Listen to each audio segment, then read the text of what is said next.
We're going to do the tour, Kuf Ayin Hey. We're going to see things we saw before, way back when we did Dinah de Bar Metzra.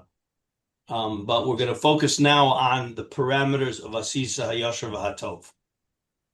And I should remind everybody on Sunday at 8 o'clock Israel time, I think it should have gone out on the chat, that Pinchas Koven and Yaakov Greif are going to be giving a seminar on halachic wills and estate planning according to halacha.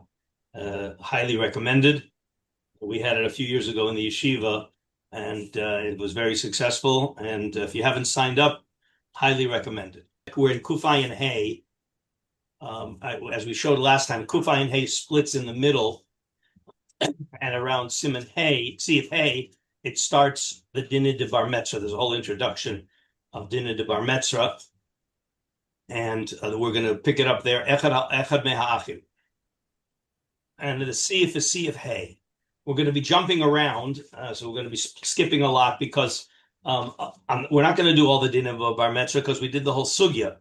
But we want to focus on a few of the parameters of Asisa HaYashar V'Hatov. And we left off last time, and it's a really good question. What's the parameters of Asisa HaYashar V'Hatov and the parameters of Kofin Al Midas Dom? Okay, and that's really what we're going to compare, because in Kuf Ayin Daled, which we'll go back to afterwards, it talks about Kofin Al Midas Dom.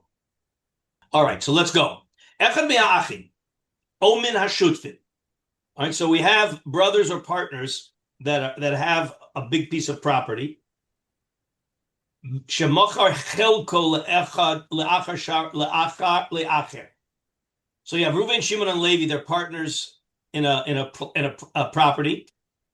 So each one owns a third of the. Each one has a third rights of a third. And what Reuven did is he went and he sold his partnership to a stranger. So Shar ha'achid hashutfim misalik lelokeach.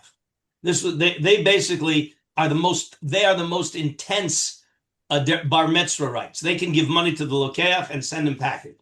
The afilu in kano hametzran, and even if the bar mitzvah is the one who bought from Reuven, when Reuven, Shimon, and Levi have partnership, the partners have preference over the bar mitzvah.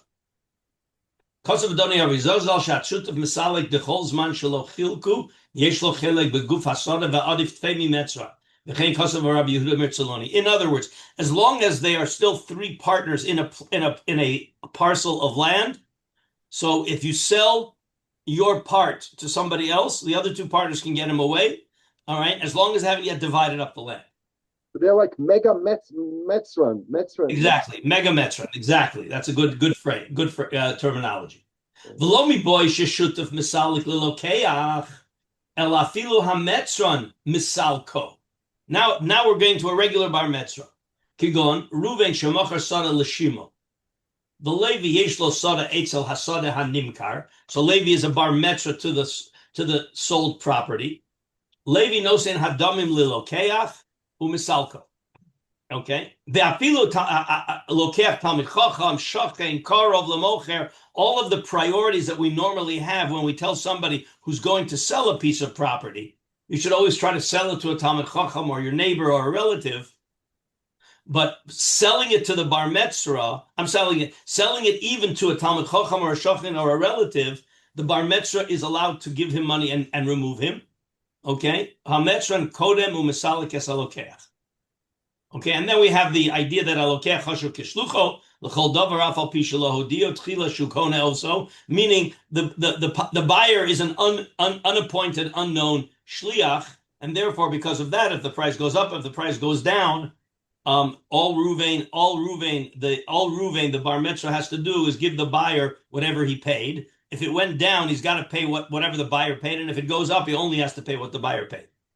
Okay, and then go to Yud Umiu Shluchahu Letakin V'lo Lekalkel, and therefore Lefikach Im Tiken Ba Shibiach Ba Nosin Lo. So let's skip that part. Okay, it also comes up when the bar mitzvah, when the buyer overpaid. The buyer overpaid, then it may not work so well. But let's skip now, if you will, to right. We have in Yud Gimel Zion, right? We had the idea that the that the Lokeach bought it for 100 and it's worth 200. So it depends whether it was just a good deal or not. You realize here that we've already, I'm already going to start the comparison with Kofin al Midas Dom. Kofin al Midas Dom means Zen Nehne V'zel Lo Chaser. There's no question that you can't say about a bar metzra Zen Nehne V'zel Lo Chaser. Because, I'm sorry, I meant the Lokeach. The Lokeach is always chaser. He's got to go run around finding another piece of property. So therefore, you can't even begin to talk about Kofin al Midas Dom, Zen Nehne V'zel Lo Chaser, because he's a bar met, because the buyer, because the bar metzra wants the property. The buyer is certainly being chaser something. He's being chaser a convenience or whatever. Okay, but there is a din of asisa yosher v'hatov that requires something beyond just Zen Nehne V'zel Lo Chaser. Okay, and again, in Ches he talks about when the buyer is giving better conditions than the bar metzra, so certainly the buyer wins, and the bar metzra can't later come and get rid of him. Okay, and then let's skip now, if you will, to, let's see where we want to skip to. Yeah, okay. We'll skip all the way to okay, some of this is obvious. Again, if there are 4 barei metzra, whoever comes first gets it. And then we will skip now, if you will, to Chav Gimel. Halacha Chav Gimel? What? We're still in Kufayin Hay? Everything is Kufayin Hay. Everything is Kufayin Hay. This is not numbered. How did it start? We were now No, I'm sorry. Just a minute. Let me see here where we want to skip to. For some reason this doesn't have numbers. Yeah, I'll try to help you find it.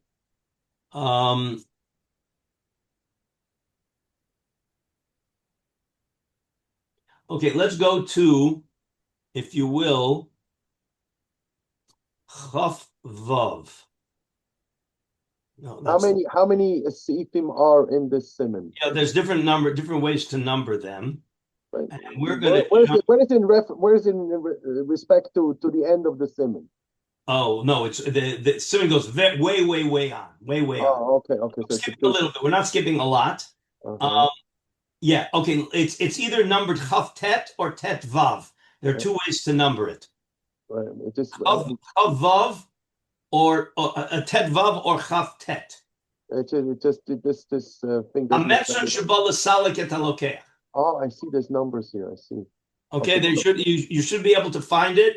It's either Chaf Tet or Tet Vav. 2 different ways to number it. It starts with Ametzon Shabal Salik et Halokeach. Going to be some very interesting halachas here about it. Or Tet Vav. So maybe it must be Tet Vav. Does everybody have it? Does anybody have it? I got it on Ala Torah. I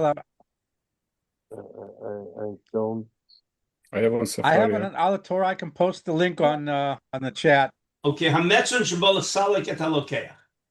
All right. So remember, Levi bought it. Okay, and now the bar metzra wants to give him the money to send him away. Metzra bal Salik et Halokeach.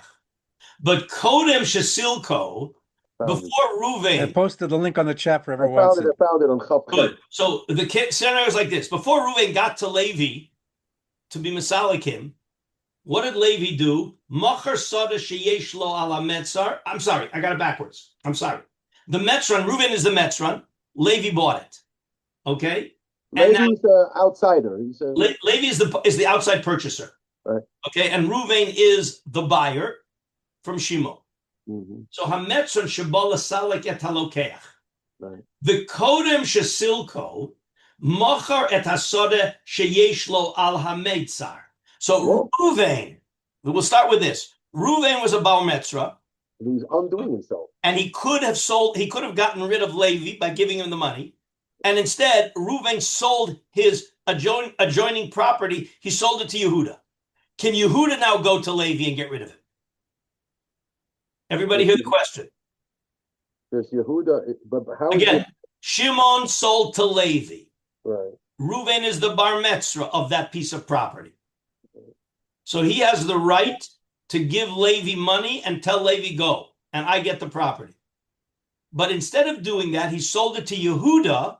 He sold his adjoining property to Yehuda. So now Yehuda owns the adjacent property to the purchased property. And now Yehuda wants to give Levi the money and send him away. Mm-hmm. Everybody follow the scenario. He's like a newcomer Metzran Kaveh. Exactly. And it says, no, Ibetz Chuso. Well, if Reuven has the right to remove Levi, but if he sells to Yehuda, Yehuda does not have the right. Once you sell, you lost your rights. V'gam halokeach shekona mimenu ein lo din metzron lechalek halokeach shekona samach lametza. In other words, Reuven can't do anything, and Yehuda has no rights. Okay, so that was one thing we wanted to see. Again, you see how this we're creating very big limitations on this whole din of bar mitzvah, because ultimately it's vasisa yashar v'hatov, and we're going to see explicitly that we're not allowed to do asisa yashar v'hatov for the benefit of the bar mitzvah at the expense of either the buyer or the seller. And we're going to see that. We've seen that before. We'll see it play out explicitly. Rabbi, Yeah. Are we going to see some sort of a time frame? When does a person become a bar mitzvah? No, Because we just saw here now that this Yehuda that comes in because he bought from Reuven, he's not a bar mitzvah, but maybe at one point he would be. Like when would that right kick in? How long does he have? You got it backwards. Okay, Reuven has adjoining property to Shimon, who sold to Levi. So now Levi is the owner of a property that's adjacent to Reuven. Right. Reuven has rights. Right, because but if he doesn't exercise, so listen, Daniel, if he doesn't exercise those rights, but instead sells to Yehuda, it's over. The minute he sells, he loses his rights, and Yehuda doesn't get any rights. Right, I understood that, but so now Yehuda is a new guy there. No, but he's coming in. He's coming in after Levi bought the property. He's coming in after Levi bought the property. Right. So now, why should he have any rights? Why should he have any rights? He has no rights. So now Yehuda is the neighbor of Levi, basically, right? Yes, correct. How long do these two people have to be now neighbors of each other that when one of them now wants to sell, the other one is now a bar mitzvah? Wait a minute. Once Yehuda buys a property next to Levi's property, but he bought Reuven's property. Right. Now Yehuda lives next to Levi. Right. Okay. So now we reset it. Everything gets reset. Now Yehuda's a neighbor to Levi. If Levi would go and sell it to somebody else, obviously Yehuda has a right. Yehuda's now a bar mitzvah. The only question we're talking about Yehuda is whether Yehuda has rights to give money to Levi to get rid of Levi. Mm-hmm. And the answer is for sure not. Right. That's the only question. Once Yehuda bought it, he's now a bar mitzvah to Levi. But being a bar mitzvah doesn't give you a right to kick somebody off who bought it legitimately. Okay. Fine. Okay, let's skip now to it's either Lamed Aleph or Yud Zayin.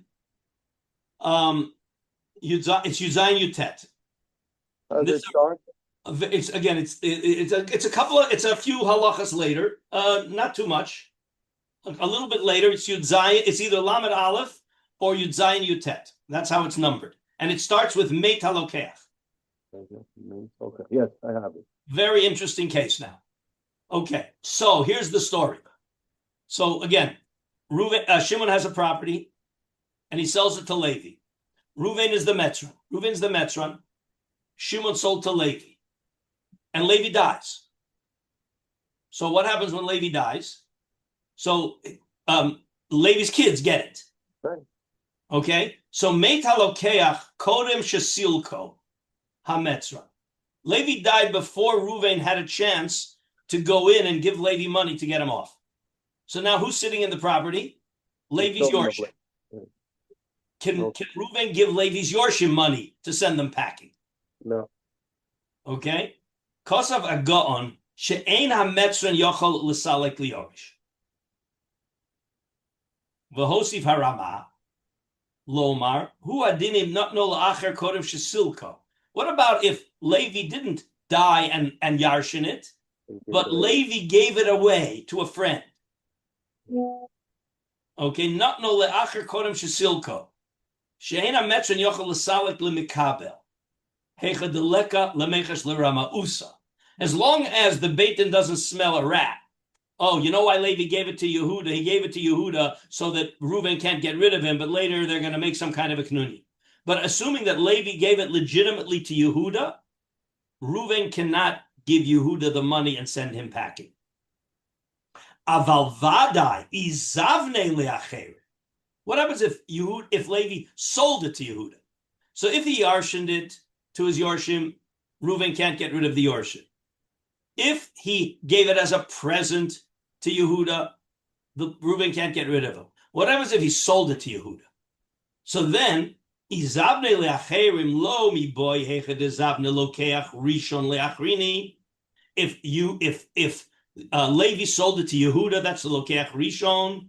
Matzi misalek le. For sure, Reuven can give money to Yehuda and send him packing. Elafilu zavna lokeach sheni mi mekabel matana o mehayoresh. Whoa!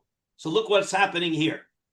So Levi dies, and he yarshins it to his kids, and then his kids sell it to Yehuda. The Metzron can go to Yehuda and get rid of it. Or if Levi gave it as a matana to somebody, and the guy got the matana, sold it to Yehuda, the Metzron steps in. So from the guy who got it as a matana or the Yoresh, Reuven cannot get rid of it. We're going to have to think about the svar in a minute. But if the Yoresh or the Mekabel matana sold it, then the Metzron can step in and give the guy who bought it the money. Let's read it on. We're going to see there's an important Beis Yosef here. Okay? Ome ayor ha-Metzron misalko ve'afilu hecha dekanu minei de bar metzro lelokeach rishon yochel l'salik lelokeach sheni. That's the opinion of the Ramah. Says the Tur. Amy Mavin lama ein ha-Metzron misalik liyorish shel lokeach o lemikabel matana mimen. Says, wait a minute. Levi bought the property. And Levi then dies, and the Yorshim have it. Why shouldn't Reuven be able to give money to the Yorshim and send him? Why does the fact that it went B'Yerusha all of a sudden Reuven lost his rights? All right?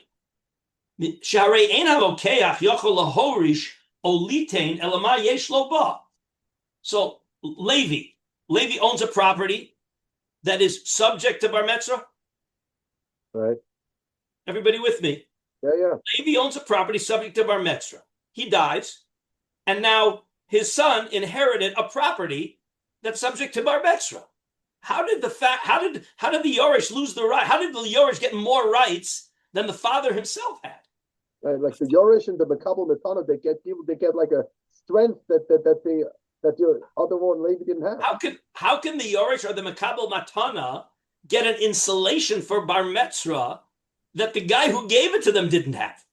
And that's therefore the Tur does not understand the Ramah, and he argues on the Ramah. Okay, so I thought the bigger question is how the right comes back if they sell it. In other words, it's basically saying someone in both of these cases, the Yoresh and the Mekabel B'Matana, both of them received something for free. So it surprises us for the moment because we don't yet know the svara, but we were able to summarize someone who got something but didn't pay for it, they own it now. But the funny thing is that even that immunity on losing it to a bar metzora disappears if they sell it. In other words, all of a sudden it becomes a commercial property again. But I don't yet see a svara for that. Okay, good. All right. So maybe you know what, we could, there's a Bach and there's a Beis Yosef that's going to explain this. But again, we have to let's understand the machlokas between the Ramah and the Tur. And really it's exactly going to pinpoint what's going on here. We'll start with Dan's question. So by the way, in the question really is on the Ramah, not on the Tur. The Tur holds that the Yoresh, what does the Tur say? The Tur says, Lama eina metzron misalik li Yoresh elokeach. Could the Metzron, could Reuven get rid of Levi, the Metzron? Could Reuven get rid of Levi? Yes. Come on, guys. Yes. So the Torah says, so how come he can't get rid of the Yoresh? That's the first question. You're saying even Lashitas Harama. The question is, wait a minute, but the Rama says he can't get rid of the Yoresh, and yet the Rama himself agrees that if the Yoresh sells it, all of a sudden you can get rid of it. So we have two questions here.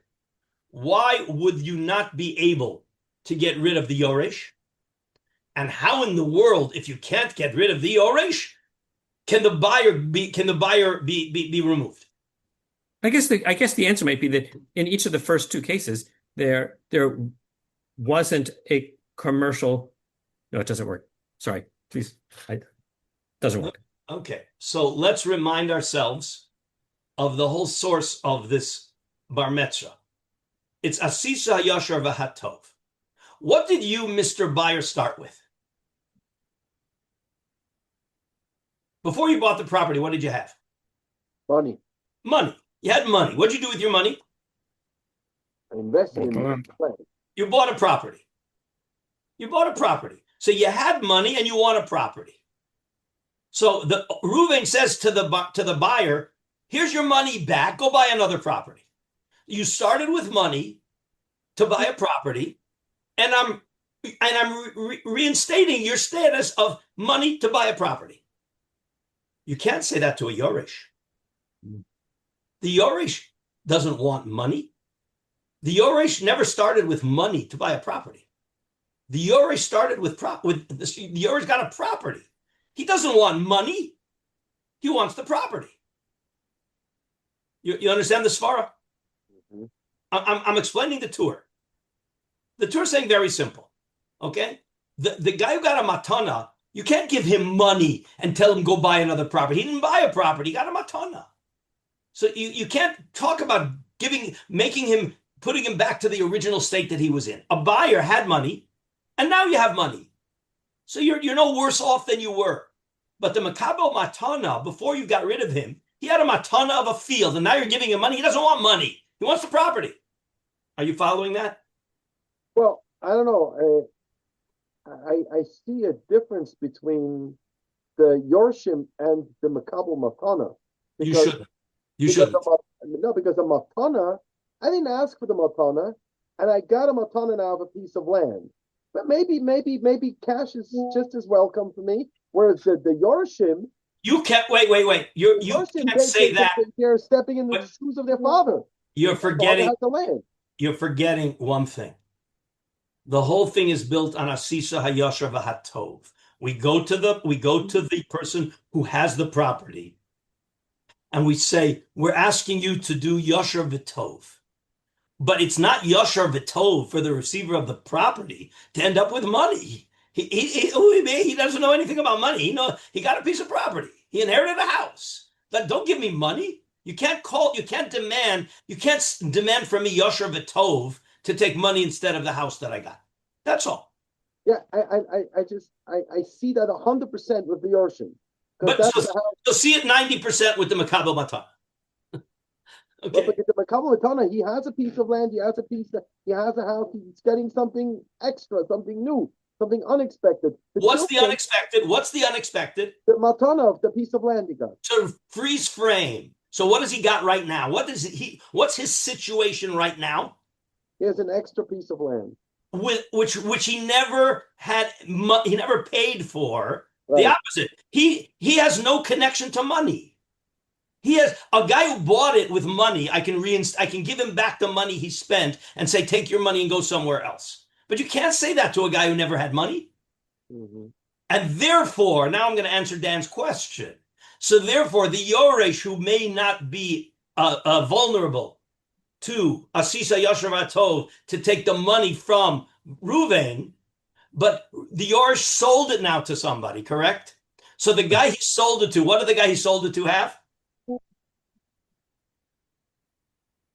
The guy he sold it to, he's like our original buyer. Exactly. The guy he sold it to started with money, right? And he gave the money to the Yoresh to get the field.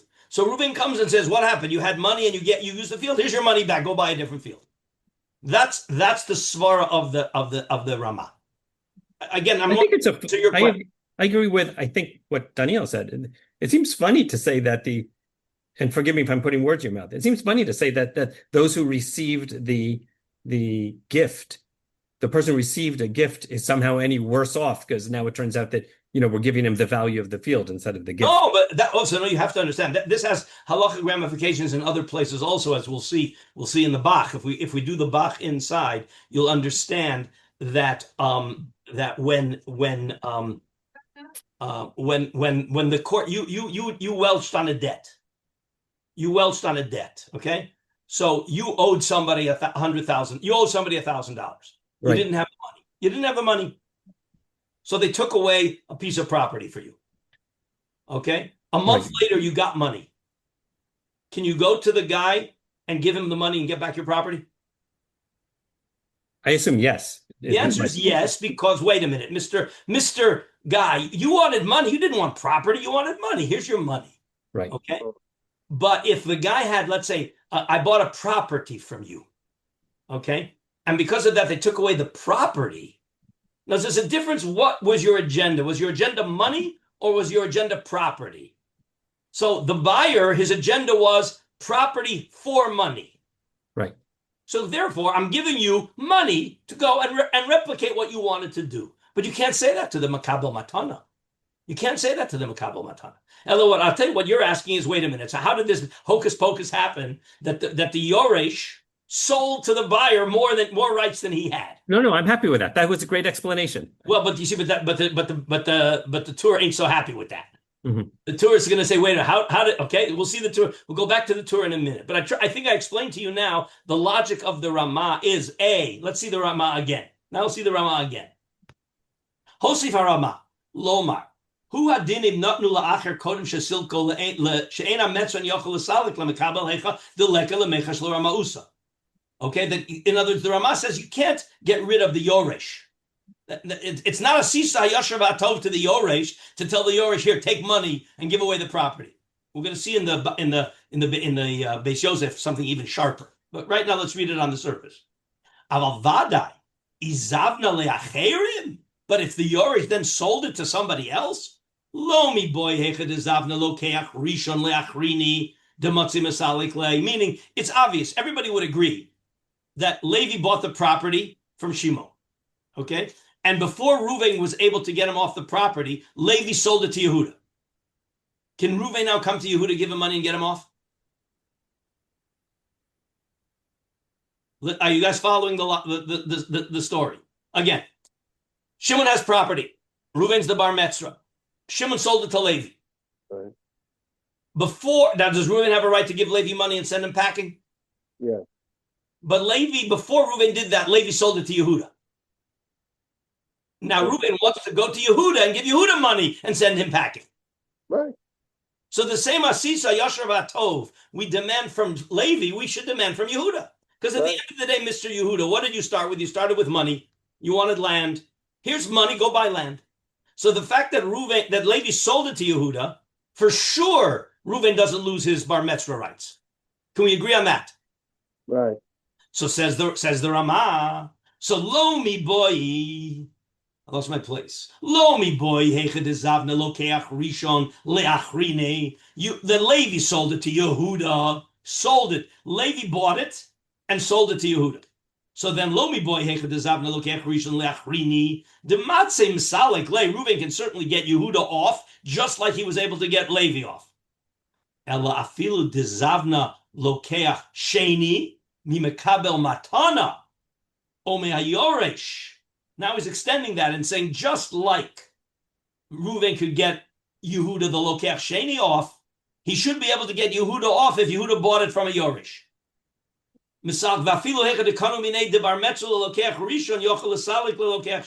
Meaning, as long as there's a person who bought the property, the Bar Metzor can get him off with money.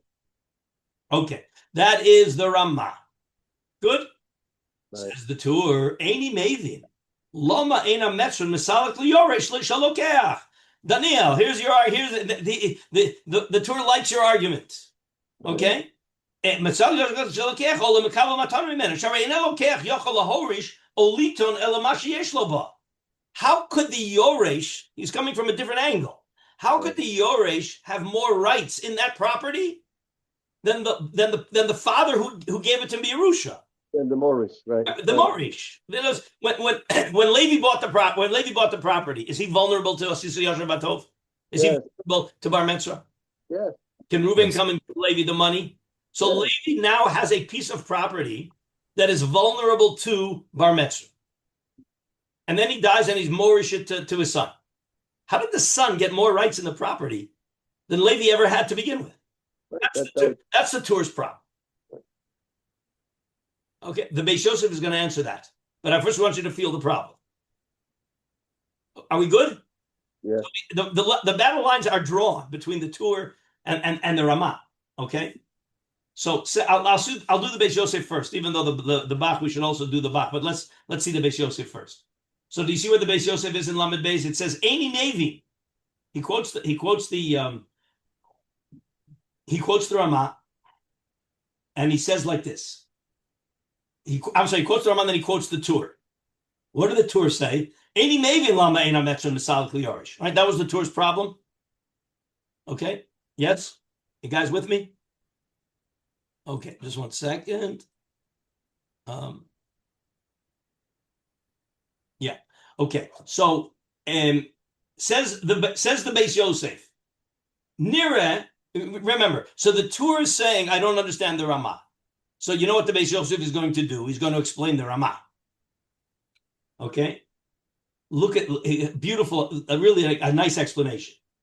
Nira shahatam. The Torah is now going to explain the Ramah. Remember, what did the Ramah say? The Ramah said that the Yoresh is insulated from.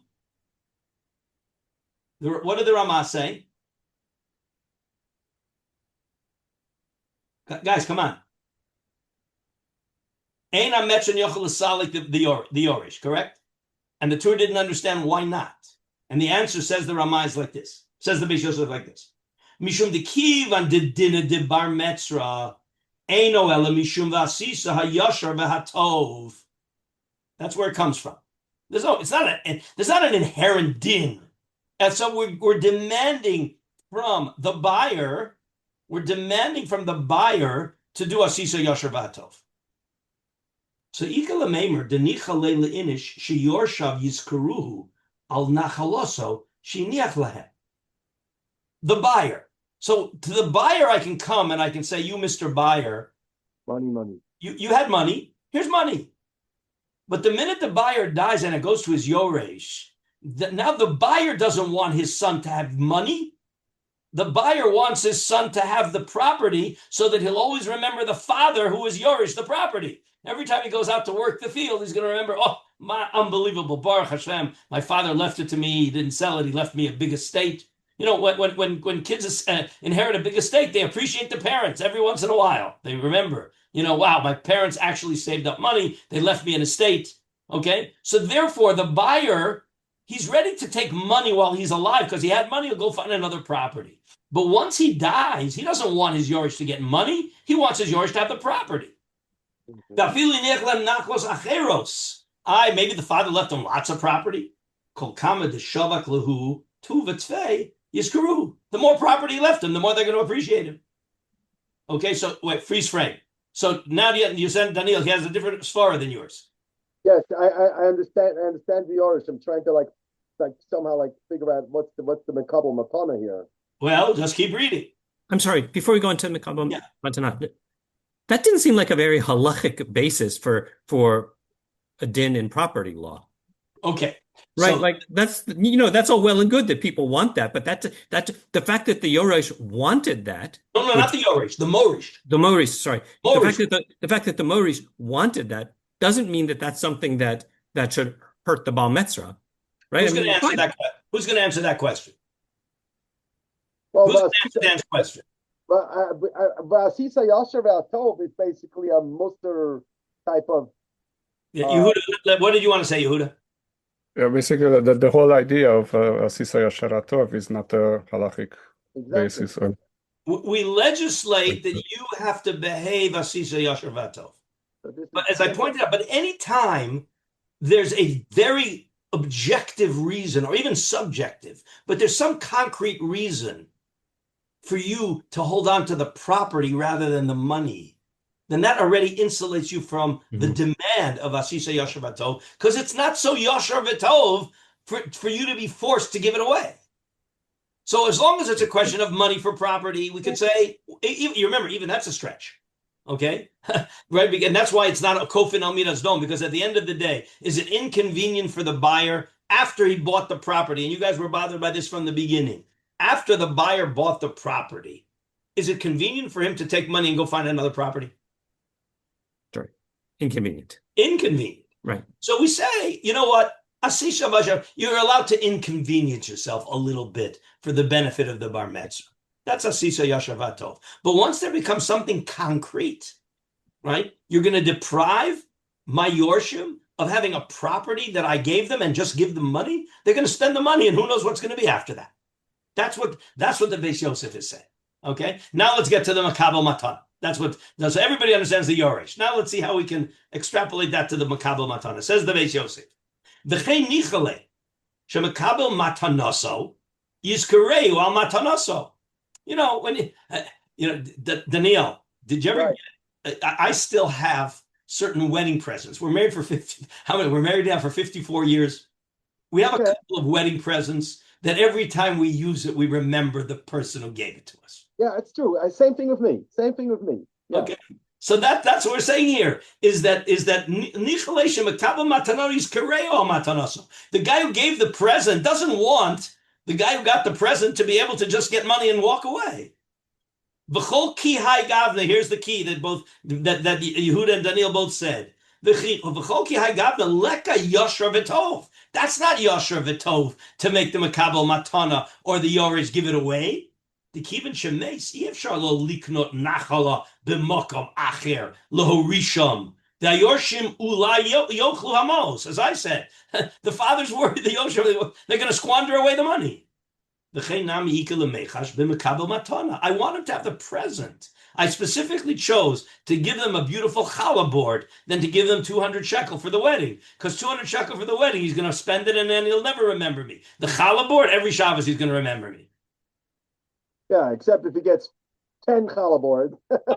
Daniel, you're living in be careful. You're living in 2025. You're not living in 1500. Okay. Well, in the 1980s, people got 10 challah boards. Oh, next terror. So again, so first of all, we now understand the Ramah, why the Mekabel Matana and the Yoresh should be insulated from the din of Bar Mitzvah. V'od yesh lomar the Mekabel Matana. Even the Kaimalon, Matana less but din de Bar Mitzvah. Remember that there's no din de Bar Mitzvah for Mekabel Matana.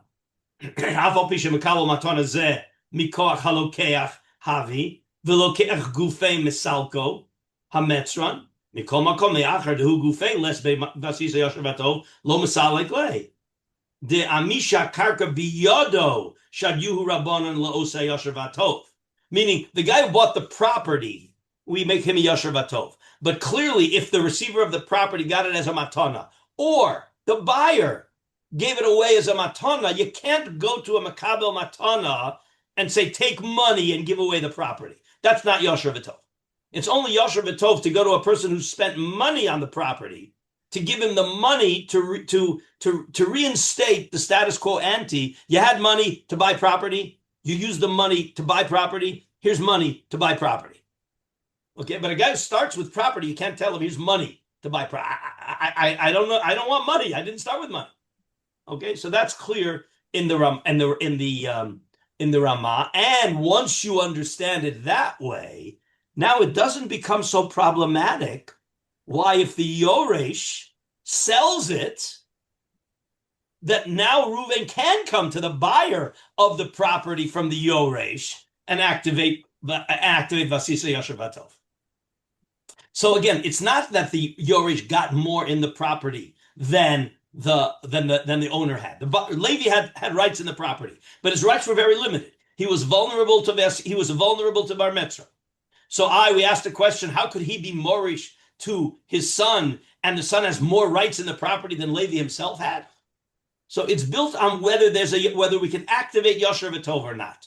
So to the Yoresh, we can't activate Yosher V'Tov. But if the Yoresh sells it to somebody else, we're back to the ability to activate Yosher V'Tov, because that buyer from the Yoresh started with money to buy property. Here's money, go buy property. The Ramah makes perfect sense. You guys hearing this? Yeah. But it's all built on activating Yosher V'Tov. Asisa Yosher V'Tov. We got to make sure that what we're activating is really Yosher V'Tov. Okay, you like that? I think that it definitely explains all our questions. Yeah, that's the job. Let's quickly take a look just at the Bach. The Bach also has to deal with the same problem. Okay. Meis halokeach, right? Meis halokeach, kodem shesilko ametron. So kosav hagon she'ein metron yochel l'salik liyorish.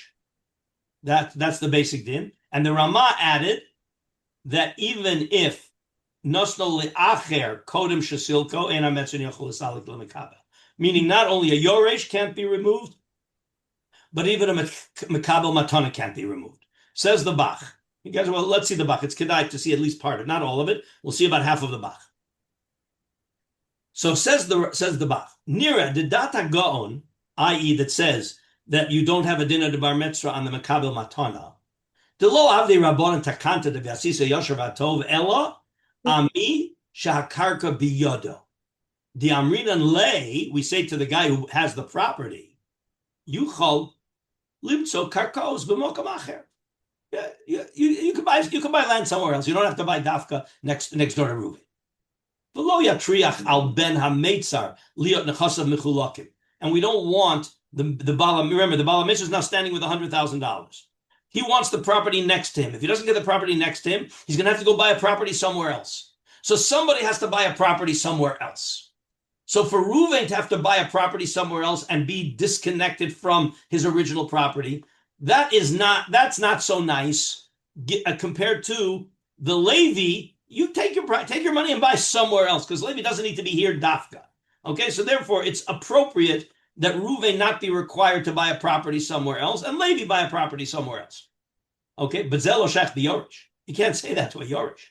And umashma de dafka b'meis lokeach di yorish mimela umishmaya nafli nixe kameh.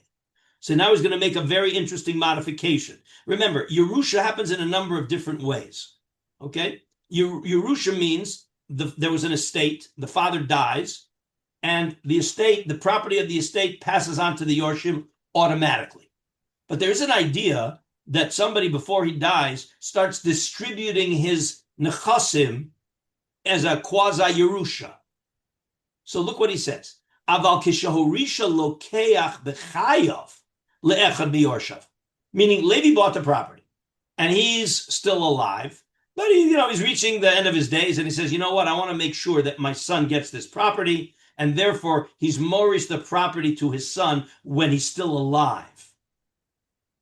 Inami yave matana mode hagon de kiven shechola sha'achas al halokeach din yoshar v'tov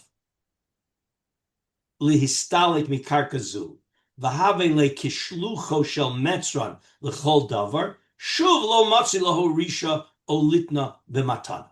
In other words, Levi bought the property, freeze frame.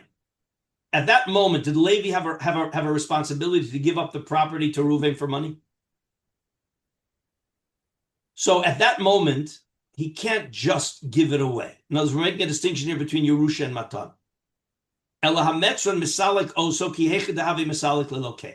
Just like, in other words, he's arguing on the Matana part. And he's even saying the Yerusha has to be an automatic Yerusha. If the Yerusha happened because the Lokeach gave it away before he died, that's like a matana, and for a matana you can get rid of the guy. Ve'alzeh kosav Rabbeinu v'hosif haRamah lomar hu adinim nosal le'acher. Meaning the first sheet in the tour said meit lokeach kodem shisalek ein metzon yochel l'salik liyoresh. The implication there would be only if the yoresh got it after the lokeach died. But the implication is if the lokeach gave it away to his son Yerusha before he died, then there would be a din of bar mitzvah, and therefore b'matana also, and on that comes along the Ramah to say I don't agree. Even in matana you shouldn't be able to get rid of it. Kolomar Hu adin behorisha bechayav le'echad miyorshav. So that the Rama is arguing on the first opinion. B'sfira leila Rama, the dinah de bar metzra, kedina de shuma. Shuma is when we appropriate a piece of land because a guy owed a debt. That's what shuma is.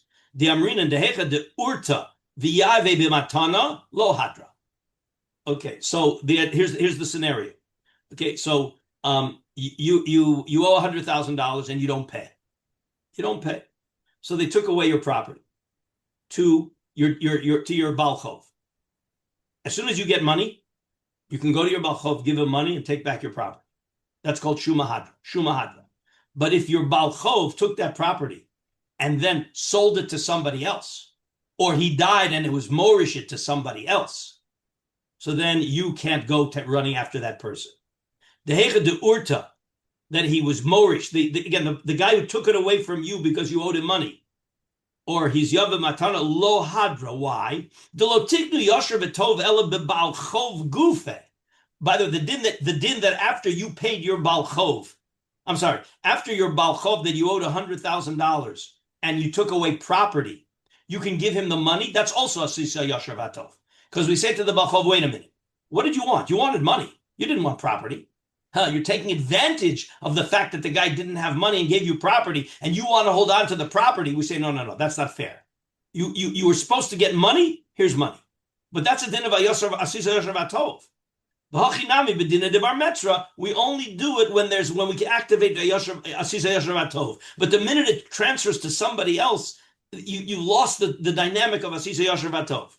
The avagav de bishuma hecha de zavna nami lo hadra.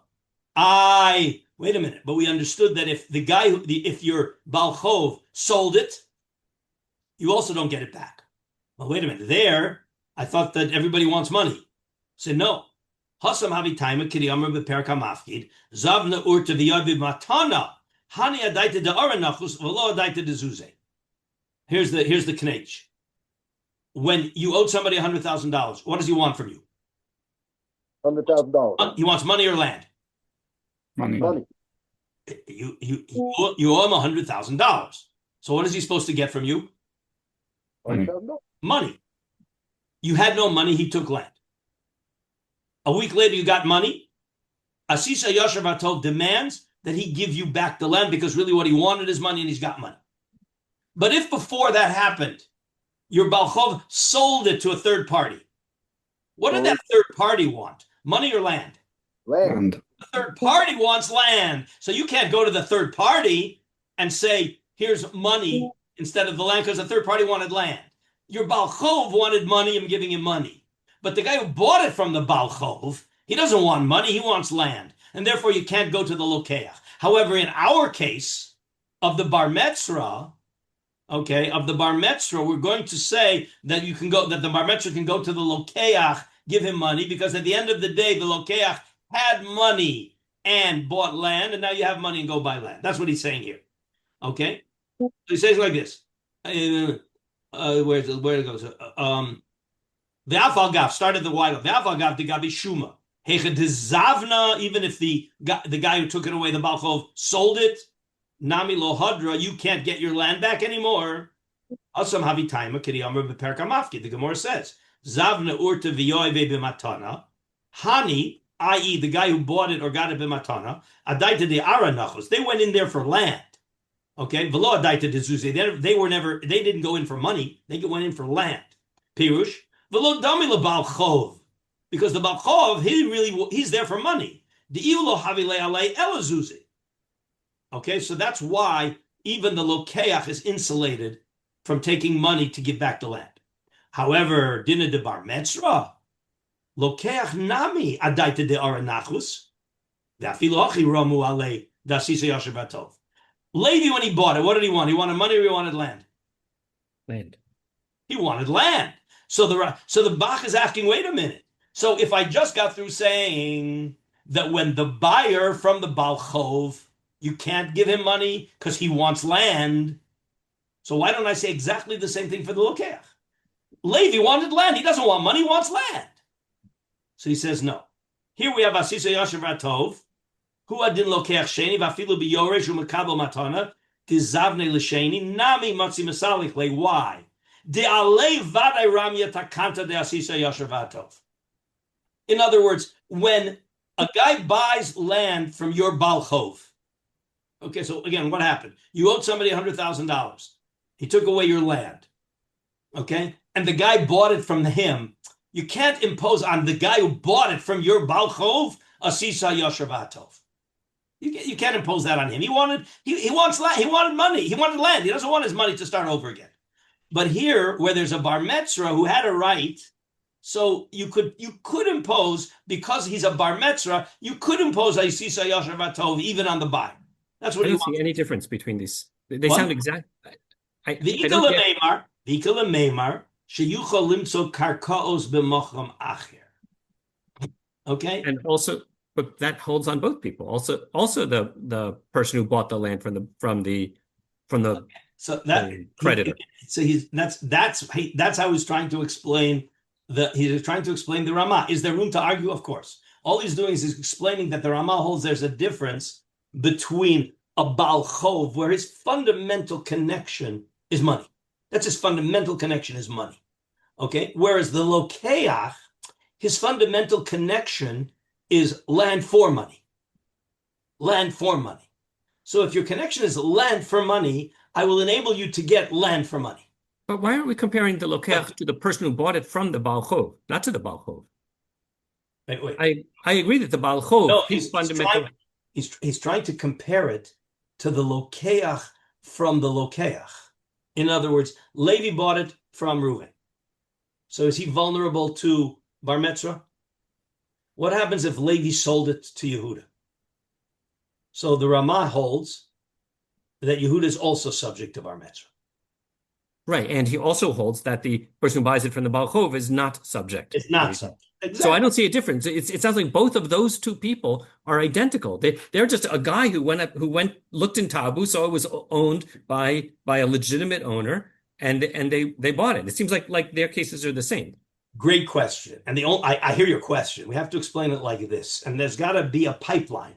In other words, when the Baal Chov took it away, so he took away land. He didn't really take away land. He took away money, but it's really he wants money. So the land represents money. And that's why he has to give it back. Okay? So he has a asisa yasher v'atov. But when he takes that land that he didn't really want, okay, he wanted money, and he sold it so that now he gets money. The guy who bought it from, you can't attach to the guy who bought it from the Baal Chov asisa yasher v'atov. He has no asisa yasher v'atov. He's not part of the picture. He's not part of the picture. I'll sharpen it a drop, okay? Because if that would be true, remember, what does the Baal Chov really want? Money or land? Money. So why is he selling it right away after he gets it?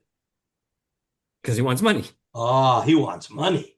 So if you're going to tell me that the guy who he sells it to is going to be subject to asisa yasher v'atov, no one's going to buy it. Right. No one's going to buy it. Right. You understand? Okay. That's what the Bach is saying. Again, this is tricky, and what he's doing is he's trying to justify the Bach. And again, the Torah argues on the Bach. Okay, but I think we now understand very well. We very well understand the Bach. I'm sorry. We understand very well the Ramah. We understand very well the Ramah. Okay. All right. We have just another couple of minutes. Let's jump to another halacha. Okay. I hope that again, what I'm trying to do is get you to feel the sense, the contours and the sensitive balance that asisa yasher v'hatov strikes, and we're going to contrast that to kofin al midas dom. Okay, because you realize there's no kofin here. There's no kofin. You got to have a asisa yasher v'hatov. All right, what was the next thing I wanted to do with you guys? Okay, let's go to Lamed Vav Chav Gimel. Whatever, it's either Lamed Vav Chav Gimel. This is probably the most important line in the whole thing. This summarizes everything for us. You're back in the tour, or are you in the... I'm back in the tour. I'm skipping a few halachas. Lamed Vav Chav Gimel. Lamed Vav. Okay. Two halachas later. It starts Dina de Bar Metzra. Oh, I see it. Yeah, I have it here. Everybody got it? This is probably, if you're going to only remember one halacha from everything, remember this halacha. Okay? Dina de Bar Metzra takanas chachamim hi Mishu mishum vasisa yasher vatov. Hoil shehu rotze limkor. Tov yasherhu sheniknena hametzran yoter mi'odam acher harachok. Lefikach in yesh shum hefsed lamocher lo tiknu. There's no takana of bar metzra. Shelo tiknu la metzran davar shehu hefsed mocher. Remember, at the end of the day, who's the beneficiary of the din of bar metzra? Who's the beneficiary? Metzran. The metzra. At whose expense is it?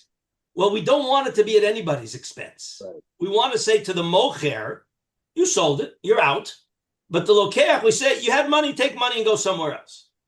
Okay, but the minute that din is going to compromise the mocher's ability to sell properly, it's going to lower the demand for his property. You can't do that.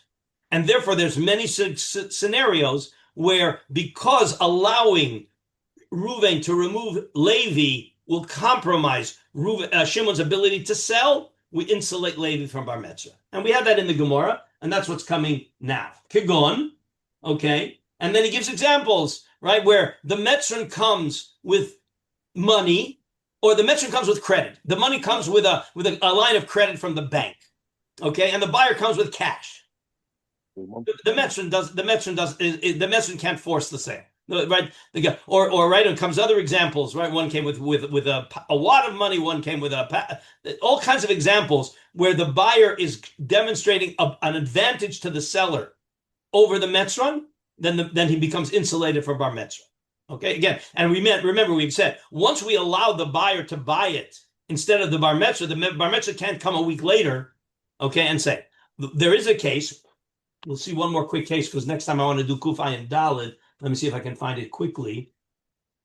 Oh no, we're going to still have to see a little bit more. What happens if the metzran comes with high quality coins?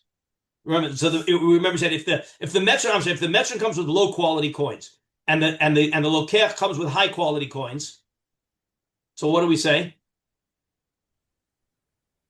The lokeach buys it. But if the next day the metzran comes with high quality coins and replaces the buyer's high quality coins, he can activate the din of the bar metzra. In other words, as long as the lokeach gets exactly what he had to begin with, immediately, not a month later. So then we tell him he has to give it up. Okay, we're going to see a few more halachas here, and then we're going to go back to Kuf Ayin Daled. So have your tours still ready for next. Rabbi, may I just ask one question? Maybe for next year, that can the mocher ask the metzran for a higher price in order to give it to him? We'll start on Wednesday with your question, but I'm going to ask you to flesh out the scenario because your scenario wasn't clear enough. So think carefully about your scenario, and then we'll answer it. But I think if you define the scenario clearly, you'll realize that it's just not going to be able to happen. Okay, but keep your question. Start the question on Wednesday with that question. Okay, on Sunday. Seder. All right. Okay. Everybody, a good Shabbos, and again, Sunday we have Pinchas's Sunday we have Pinchas's session on halachic wills and estates at 8:00, an hour after we finish the shir. Kol Tuv.